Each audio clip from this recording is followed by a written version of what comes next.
अस्सलामुअलैकुम। उम्मीद करती हूँ कि सब फिट-फाट होंगे। आज की एपिसोड भी 2 पार्ट्स में है। उनका लिंक वीडियोस के कमेंट में आप ले सकते हैं और इसके अलावा डिस्क्रिप्शन में भी।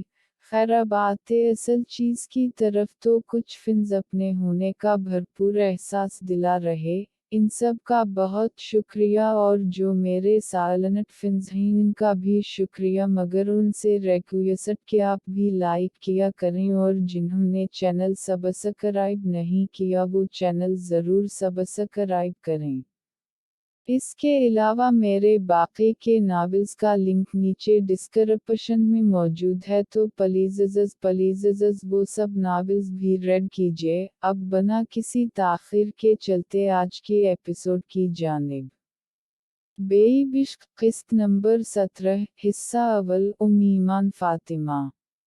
जाज़ी ने पूरी जान लगाकर उसे पीछे किया और खांसती हुई वहीं पड़ी चारपाई पे बैठकर गहरी गहरी सांसें भरने लगी। आइंदा से तुमने अगर मुझसे इस तरह बात की तो तुम्हें उसी तरह की जवाबी कार्रवाई मिलेगी। अब तुम्हें सोचना है कि मुझसे बदतमीज़ी करके यूं ही मुझे ये हसीन मौका देना है, या फिर चुप रहकर मेरे पागलपन से बचना है। रोहाब शाह की बात पे उसने खा जाने वाली निगाहों से उसे देखा। यू नो वॉट, मुझे तुम्हारे मुंह लगना ही नहीं है, वो तब कर बोली, और फिर दुपट्टा शानों पे डालती नीचे की जानिब बढ़ने लगी ही थी कि रोहाब शाह ने उसके बाजू से थामकर उसे रोका। अब क्या मसला है? वो धुन कुचकिचा कर बोली। बाल कौन बांधेगा? अपने बाल बांधू, फिर जाना नीचे। उस शख्स के धूंस भरे अंदाज पे वो उसे हैरानगी से देखने लगी। किस हक से तुम मुझे हुक्म देते हो, और मेरी मर्जी, ये मेरे बाल हैं? वो तब कर बोली। फिर से बदतमीजी सटारट कर रही हो, और रही हक की बात, तो तुम अच्छी तरह से जानती हो कि मैं तुम पर पूरा पूरा हक रखता हूँ। अभी जान ने तुम्हें क्या कहा था कि शौहर से किस तरह बात करते हैं, इसलिए उनका ही मान रख लिया करो अच्छी बेटी की तरह। अब मेरा हुक्म है कि बाल बांध कर जाओ, तो तुम्हें ये करना चाहे। वो उसकी गर्दन से नीचे की तरफ से बालों में उंगलियां फिसाकर नीचे की जानिब लाते हुए बोला। वो झुंझला कर पीछे हटी और चुपचाप बालों को घुमाकर उनका जोड़ा बनाने लगी। बस ठीक है, अब जा सकती हूँ, वो चिढ़कर बोली। ऑफ कोर्स गो, वो हल्का सा मुस्कुरा कर बोला, तो वो पैर पटक कर सीढ़ियों की जानिब बढ़ गई। कुछ देर में मोहल्ले की ख़वातीन जुमा होना शुरू हो चुकी थी, और उसने टेबल पे कुरान पाक के सपारे और सूरत यासीन रखी, फिर खुद भी वहीं बैठकर पढ़ने लगी।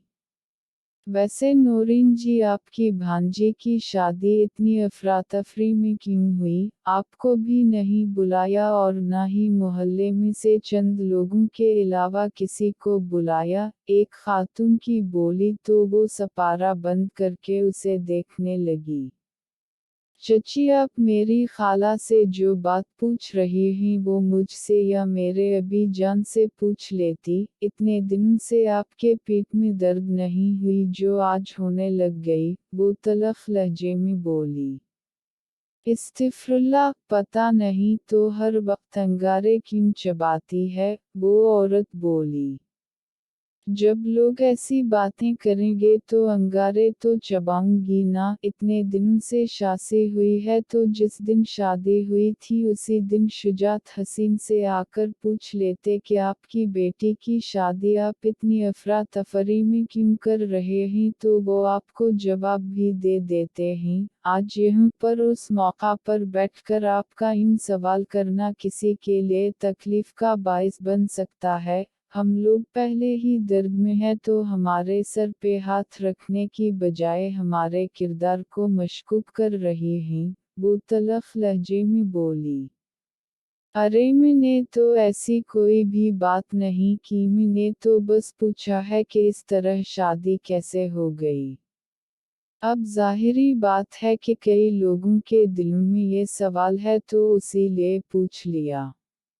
यही बात तो मैं कह रही हूँ कि इस मौका पे ही क्यों आप इससे पहले या बाद में भी पूछ सकती थी, मगर आपके दिल में शायद शक था कि कहीं मैंने कोई गल तो नहीं खिलाया, उसीलिए आज चसका ले रही हूँ।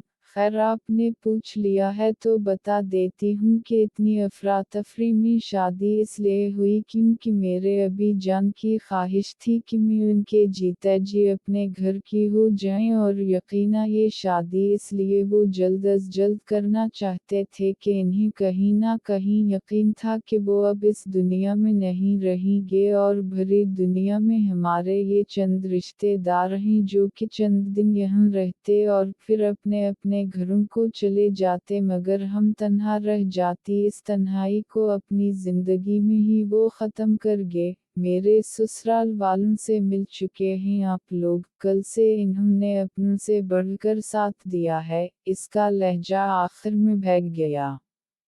नूरी सर झटक कर चुप हो गई और वो सर झुकाकर आंसू बहाने लगी।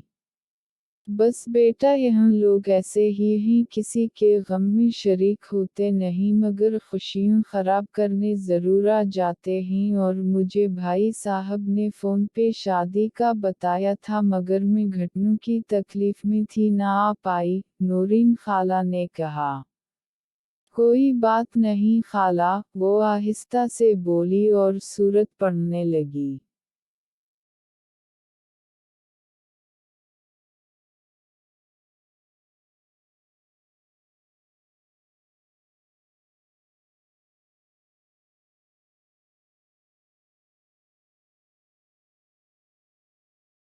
से भी नहीं बनाती, वो बुड़बड़ाता हुआ नीचे आया और एक साइड पे खड़ा होकर उनकी गुफ्तगू सुनने लगा। वो जाजी के जवाब के दौरान इसका टूटा बिखरा लहजा देखकर बेचैन हो गया और अंदर की जानिब बढ़ गया। वो परेशान सा शुजात हसीन साहब के कमरे में बैठा था कि अचानक इसकी निगाह साइड टेबल पे पड़ी एल्बम पे पड़ी। वो एल्बम देखते हुए बेइख्तियार इसकी जिंदगी के मुताल्लिक इतना जान गया कि वो दोनों बहनें अपने माँ बाप की बेटियों कम दोस्त ज्यादा रही हैं।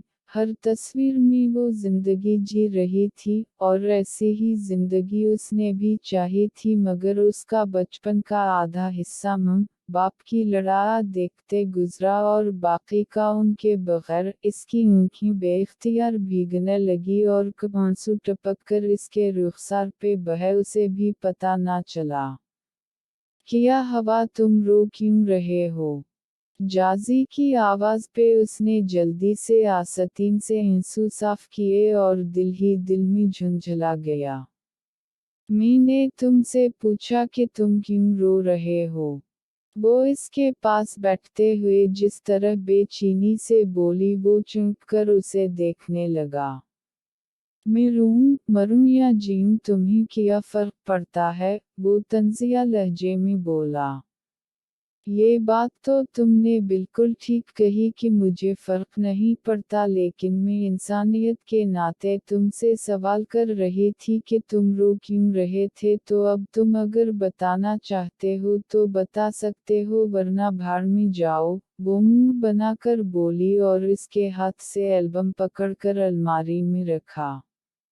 अरे यार तुम इतनी खड़ूस क्यों हो? हर वक्त हर किसी से लड़ती हो। मैं तो समझता था कि सिर्फ ये मेरे साथ ही है तुम्हारा, मगर तुम तो मोहल्ले की खवातीन के साथ भी नहीं बनाती। वो चिढ़ कर बोला। ओबू हेलो, मैं नहीं तुमसे लड़ती, तुम पहले शुरू करते हो लड़ाई, और रही बात मोहल्ले की खवातीन से लड़ने की, तो वो जब ऐसी बात करेंगी तो मैं जवाब तो दूंगी ना। मैं शुरू से ही मुंह फट हूँ, जो दिल में होता है मुंह पे कहती हूँ। तुम्हारी तरह मुनाफकत नहीं आती मुझे, वो भी जवाबा तब कर बोली। रोहाब शाह ने उसके बाजू से थामकर उसे खींचकर बेड पे गिराया और इस बाजों को सर से ऊपर की जानिब जकड़ते झुका तो वो घबराकर आंखें बंद कर गई।